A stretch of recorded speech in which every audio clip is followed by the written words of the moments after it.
ஒரு சிறிய கிராமத்தில் அர்ஜுன் என்ற சிறுவன் தனது பசு கௌரியுடன் வாழ்ந்தான். அவன் மிகவும் ஏழை, ஆனால் கௌரியை மிகவும் நேசித்தான்.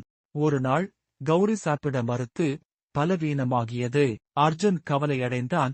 அவளுக்கு என்ன செய்ய வேண்டும் என்று தெரியவில்லை. அர்ஜுன் கிராம மூதாட்டியிடம் சென்று கௌரிக்கு இயற்கை உணவுகள், தூய்மையான நீர் மற்றும் ஓய்வு தேவை என்று அறிவுரை பெற்றான். அர்ஜுன் பசுமை புல், மூலிகைகள் மற்றும் தூய்மையான நீரை சேகரித்து கௌரிக்கு கொடுத்தான்.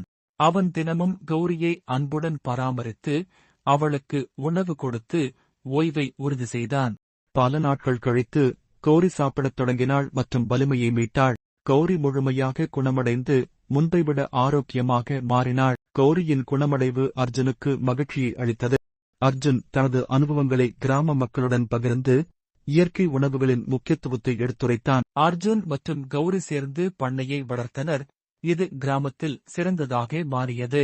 அர்ஜுனின் கதை மற்ற கிராம மக்களுக்கு ஊக்கத்தை அளித்து அவர்கள் தங்களது மாடுகளை இயற்கை உணவுகளால் பராமரிக்கத் தொடங்கினர். கதை முடிவில் அன்பும் இயற்கை பராமரிப்பும் உயிர்களுக்கு நலத்தை தரும் என்ற பாடம் கூறப்படுகிறது.